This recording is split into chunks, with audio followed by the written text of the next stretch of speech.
Une fois n'est pas coutume, vous allez venir avec moi en micro embarqué pour aller à la ferme. C'est là que travaille Lina, qu'on va récupérer en voiture avant de nous diriger vers la ferme Suleiman. Yallah, je t'emmène.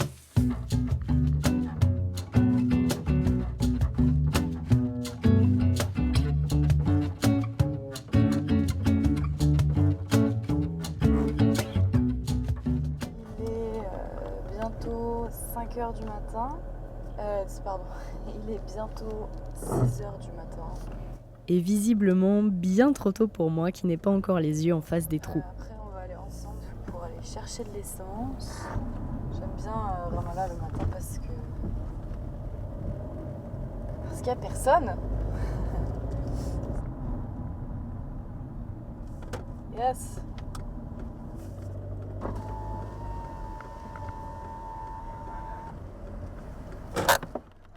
Allô, marhaba. Ici, il y a encore ce vieux métier qu'on n'a plus en France, les pompistes. Je lui dis que je veux 100 shekels d'essence. Ça fait une petite 30aine d'euros. Les shekels, c'est la monnaie ici. Le nouveau shekel israélien pour être exact. En Cisjordanie comme à Gaza d'ailleurs, on paie avec la monnaie israélienne. Il n'y a pas de monnaie propre à la Palestine. Un tout autre sujet qui mériterait qu'on s'y attarde, mais le pompiste a déjà terminé. Alors je règle, je le remercie. Islamo. Et c'est parti pour aller retrouver Lina.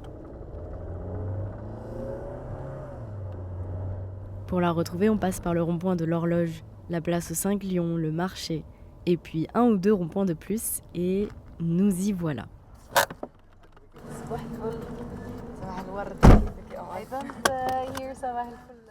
Lina a la vingtaine.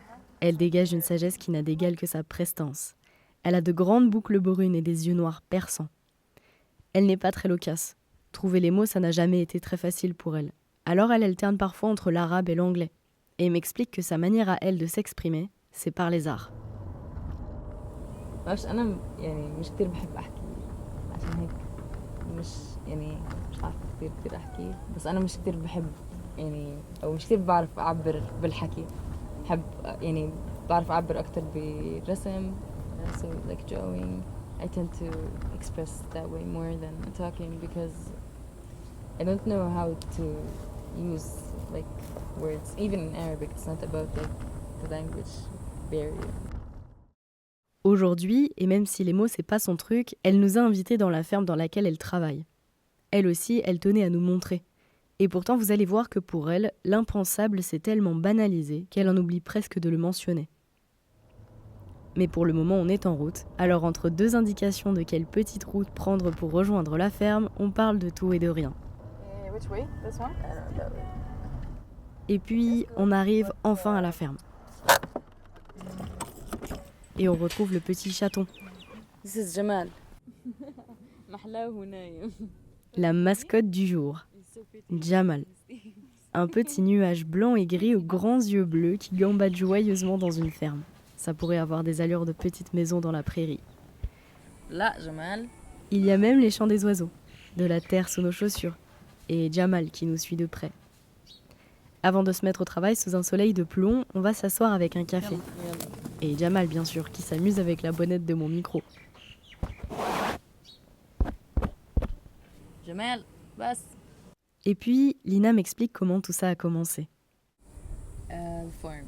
So there's like 2 guys. They were looking for like a small like land so they can start this farm and like a farm anywhere in Ramallah يعني.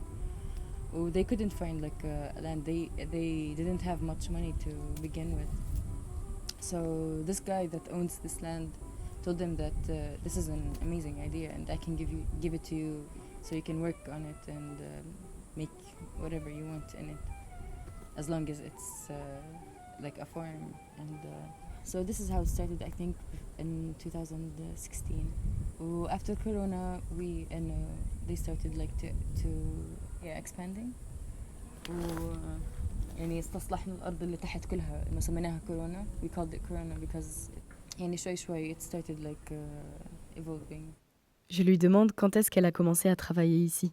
صاحبتي اللي هي أخته حكت لي إنه فارس مفكر يطلع من المزرعة عشان إنه بده يجرب إشي تاني وظهره عم بوجع كتير وهيك وعم ندور أحد أو هيك وأنا ما عمري جيت هون قبل a year ago. Next month it would be a year for me.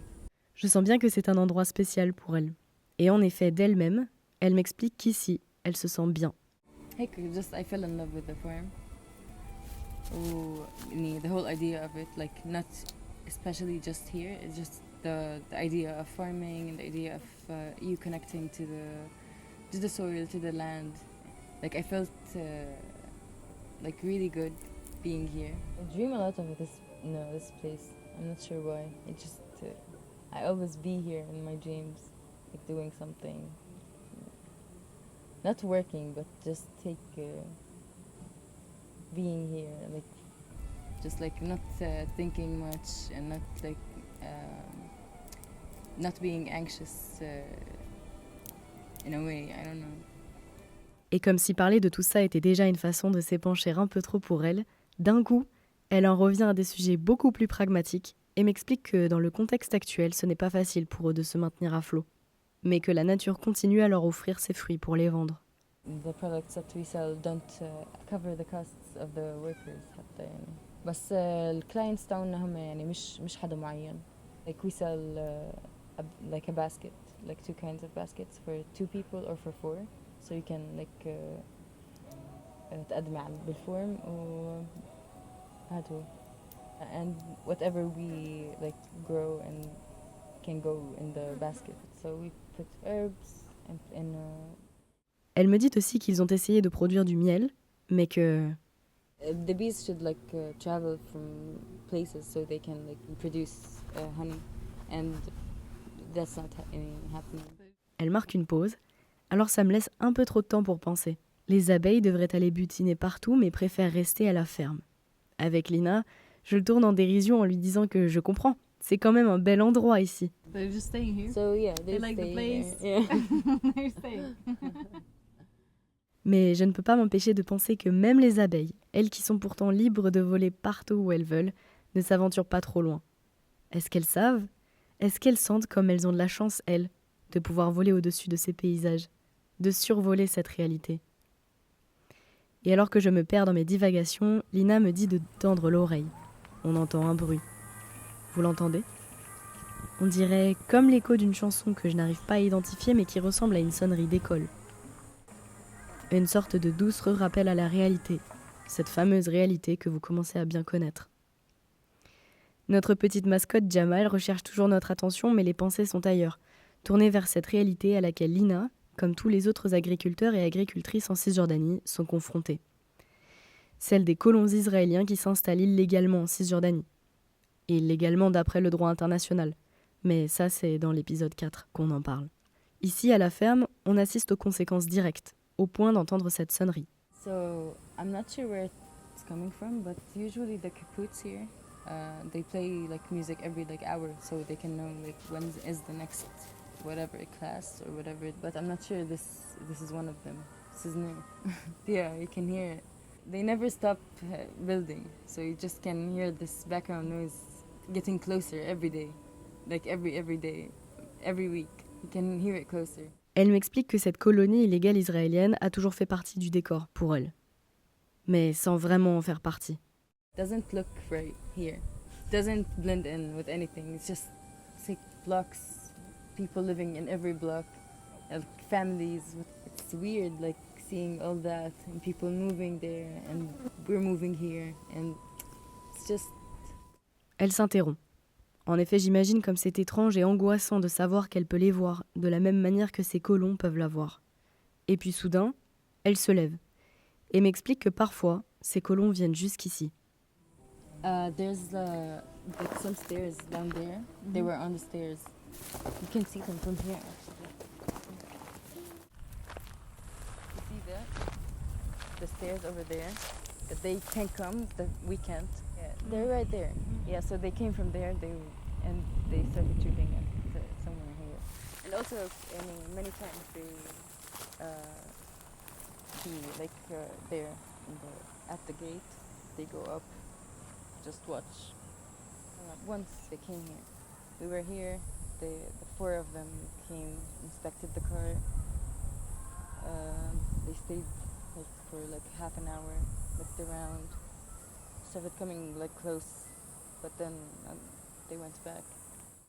On repart s'asseoir pour continuer de siroter nos cafés aux côtés de Jamal qui continue de faire la java autour de nous et Lina, elle, continue d'enchaîner les histoires d'intimidation de ses colons comme si elle n'allait jamais tarir d'exemples à me donner. And not too long ago, my coworkers went down a bit, which is like in the farm area. It's surrounded with a shabak, and it's like the land for Abu Ala, the one who owns this land. But they went like down. There was a tree, a kharoob tree. I'm not sure what kharoob is in English, but they were sitting there having like tea or whatever. And they saw like two settlers pointing at them. They didn't think anything of it. Then Noor was on the tree, like she climbed on the tree, and she saw like two armed jnood, and they were like, "Go back, go back, go back." When they started going back, like here, they started shooting. Not on them, like not pointing on them, just around them, so they can like get scared and like leave. So yeah, that happened like not too long ago. Et puis elle conclut en me disant que That's kind of scary, because you never know what might happen, that's about the farm. That's it. C'est tout. Nous pourrions en convenir que c'est déjà beaucoup pour une jeune femme dans sa vingtaine qui ne demande qu'à être en paix dans la nature pour cultiver des fruits et légumes. Mais surtout, en face de nous, il y a le mur. Ce mur dont on parle depuis le début de ce podcast et qui sépare la Cisjordanie du reste du territoire. Je trouve ahurissant qu'elle ne m'en parle pas. Alors je lui demande, est-ce qu'on finit par ne plus le voir, ce mur ? No, I do. I see it all the time, actually. But it's crazy because from this point of view where we're sitting, it looks like infinity.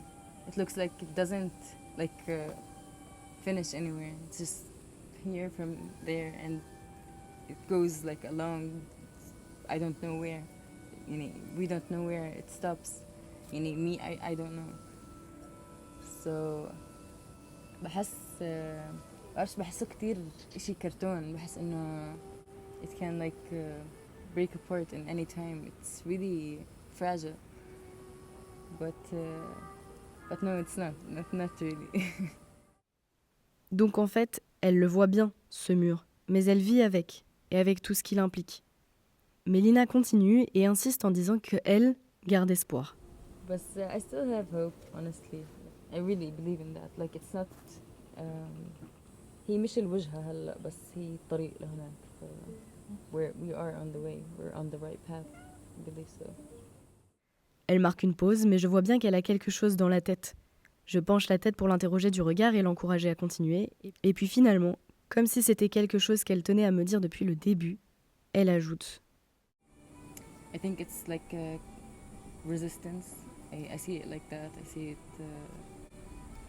like it's much bigger than just the actual like labor and work. Because we're بنعمر الأرض, we're working with the land, we're working to evolve in a way. It is resistance. It's something that we started as humans, and it's not just about occupation, it's just resistance in always. بحس برضو الأشياء اللي بنعملها بيوميتنا هي برضو مقاومة. مش شرط يكون إنه إشي بس مسلح أو إشي بس حتى إنه عم بحاول إنه أكتب إشي عشان مثلا حدا يفهمه، بس لا، هو إشي internally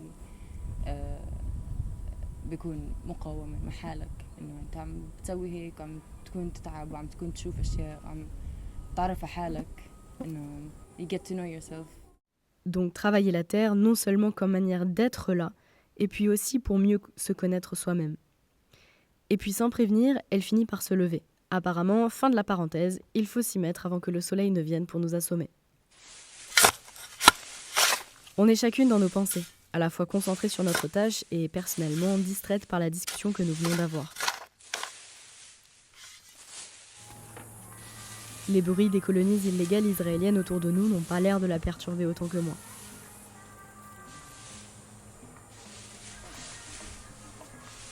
Moi, je n'y connais rien en jardinage ou en agriculture, alors je me plie aux instructions de Lina.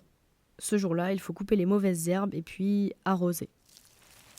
Beaucoup arroser. Alors c'est pour moi l'occasion de vous parler d'un sujet capital ici, en Cisjordanie. L'eau. Derrière la question de l'eau, il y a plein d'enjeux. À commencer évidemment par l'accès à l'eau, pour notre consommation à nous humains, et pour la nature, comme dans le cas de la ferme où travaille Lina. Pour boire, pour manger, pour cultiver, bref. A-t-on vraiment besoin de rappeler à quel point l'eau c'est essentiel ? Et qui dit ressource essentielle dit aussi qu'il est essentiel d'en avoir le contrôle. Vous vous souvenez de Samy, mon ami aux allures de prof qu'on avait retrouvé sur sa terrasse dans les épisodes 3 et 4. Je me suis souvenu que c'était un des nombreux sujets que nous avions abordés. Voici ce qu'il m'expliquait. The West Bank is a rich area of water. We have endless amount of hills everywhere. So when rain falls, it all just gets collected into the ground, and we end up with like a lot of groundwater, underground water. But we're not allowed to access that water. Palestinians are not allowed to use any of their resources in that land. They're not allowed to dig water wells in the land. You cannot dig water well anywhere, in the backyard of your house. Not allowed. If they find out, and they usually do, they will bring a truck, a concrete truck, and they will pour it down the hole that you dug for your well. Même pas besoin de lui demander s'il a déjà été témoin de la destruction depuis construit en Cisjordanie par des Palestiniens, qu'il enchaîne lui-même en m'expliquant que ça faisait même partie de son travail. Et il prend un exemple dans un village près de Tulkarem, une ville au nord-ouest de la Cisjordanie. While I worked with humanitarian organizations that was monitoring like this stuff that happened, I visited so many water wells that the Israeli military brought big trucks of concrete and just poured it down the well while the well was about to finish construction. Like one village we went to next to Tulkarem, they dug 300 meters into the ground with like big machines. And it's a very long, costly process. It cost millions to do that. And they reached the water and they were about to launch the well so farmers around can use it. All the villages in the area will benefit from it. And the military just came, poured down concrete. They stole the water pump that was installed in the area. They destroyed the electric circuit of the infrastructure of the pump. And doing this, you have just been deprived completely from accessing this water from that point where they sealed it off. And they do this everywhere and anywhere. Alors comme toujours, c'est un sujet compliqué où il y aurait encore beaucoup d'autres informations à donner. Mais alors lesquelles seraient les plus pertinentes, lesquelles le seront assez pour vous marquer au point de les retenir ? Vous l'aurez donc compris, il y a de l'eau en Cisjordanie. Donc pour les autorités israéliennes, prendre le contrôle des ressources en eau en Cisjordanie, c'est une chose au cœur de leurs intérêts depuis bien longtemps.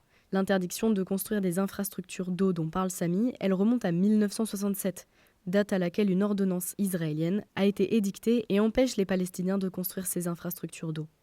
Puis en 1995, avec la signature des accords d'Oslo II entre les Palestiniens et les Israéliens, où les autorités israéliennes se sont vues attribuer 80% de l'eau provenant de Cisjordanie. Forcément, ça a des conséquences directes sur la vie des Palestiniens et des Palestiniennes qui vivent en Cisjordanie, notamment en matière d'accès à l'eau. Et il y a un chiffre particulièrement marquant, 36% des Palestiniens de Cisjordanie n'ont pas accès à l'eau courante, contre 100% des colons israéliens illégalement installés en Cisjordanie. D'ailleurs, est-ce que vous vous êtes déjà posé la question ? Comment distinguer une colonie illégale israélienne d'un village palestinien en Cisjordanie ? Alors oui, je sais, on dirait que ça n'a aucun rapport, mais vous allez voir que si. Moi qui prends parfois la route en Cisjordanie, je vous assure qu'il vaut mieux savoir pour éviter de se retrouver au mauvais endroit au mauvais moment. Eh bien, l'eau, c'est une manière de distinguer un village palestinien d'une colonie illégale israélienne. Pourquoi ? Parce que, comme je vous le disais, il est rare pour les Palestiniens d'avoir de l'eau courante. L'eau est distribuée seulement certains jours dans la semaine. Donc sur 92% des toits des maisons palestiniennes, vous trouverez des citernes d'eau qui stockent l'eau quand elle arrive. Les colons illégaux, eux, ont l'eau courante, donc pas besoin de ces citernes. Donc si sur la route, vous voyez un village avec des citernes d'eau sur les toits des maisons, c'est très probablement un village palestinien. On se retrouve donc dans des situations complètement impensables, où des colons illégalement installés en Cisjordanie profitent de la piscine près de chez eux, alors que les autres Palestiniens de Cisjordanie ont un accès restreint et contrôlé à une ressource aussi essentielle que vitale qu'est l'eau. Et on n'en est même pas arrivé à la partie la plus ubuesque. Si on résume à très gros traits, l'eau est en Cisjordanie, les Israéliens en ont le contrôle et les Palestiniens manquent d'eau. Alors comment font les Palestiniens pour avoir assez d'eau ? So what Israel does is they extract that water and then they sell it to us. And we have no other choice but to buy it, because where else we get the water from? Donc ça veut dire que les Palestiniens achètent aux Israéliens de l'eau, qui vient pourtant de ce que le droit international considère être les territoires palestiniens, parce que les autorités israéliennes contrôlent l'eau et n'en distribuent pas assez et pas assez souvent comparé aux besoins de la population palestinienne de Cisjordanie. Évidemment, la restriction de l'accès à l'eau a des conséquences pour les agriculteurs palestiniens, comme Lina et la ferme agricole dans laquelle elle travaille, mais pas pour les colons israéliens, qui ont aussi des fermes, des champs, des vignes et de l'eau pour les cultiver à leur guise. D'où la nécessité de faire attention d'où viennent les produits dans nos supermarchés en France, parce que certains d'entre eux viennent de ces colonies illégales. Un autre sujet qu'on creusera plus tard. Mais je crois que ça fait déjà pas mal d'informations. En tout cas, j'espère que vous avez compris l'enjeu qu'il y a autour de l'eau, son contrôle par les autorités israéliennes et les disparités injustes que cela cause, une fois de plus, au détriment des Palestiniens et Palestiniennes. Le temps que je vous raconte tout ça, le soleil est monté rejoindre son zénith. Ça me change de mes journées sur mon ordinateur, mais le résultat est le même. J'ai le dos en compote. Mais on a presque terminé notre journée. Le soleil nous écrase de tous ses rayons. Il est l'heure de rentrer, prendre une douche et se reposer de cette longue journée. Enfin, pour Lina, parce que nous, on doit rejoindre quelqu'un d'autre. Parce qu'après tout ce que vous avez entendu dans ce podcast, peut-être que vous vous posez la même question que moi. Comment on fait ? Comment ils font les Palestiniens et les Palestiniennes pour endurer tout ça ? Si vous avez bien suivi, vous aurez donc compris que l'occupation est une réalité à laquelle tous les Palestiniens et Palestiniennes sont confrontés, de près ou de loin, et a fortiori ici en Cisjordanie, et que ça concerne tous les aspects de la vie. Manger, boire, cultiver, aimer, camper, rouler, se déplacer, tout. Alors j'ai posé la question. Comment on fait pour vivre dans des conditions pareilles ? À quelqu'un dont la réponse était plus qu'intéressante. Yallah, je t'emmène.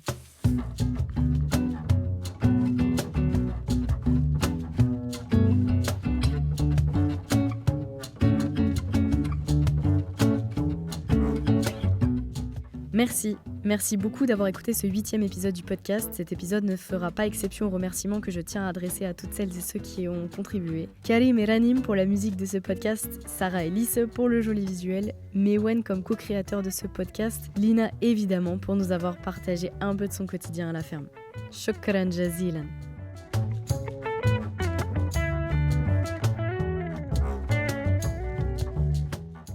Dans les notes de cet épisode, vous pourrez retrouver toutes les sources si vous souhaitez approfondir le sujet.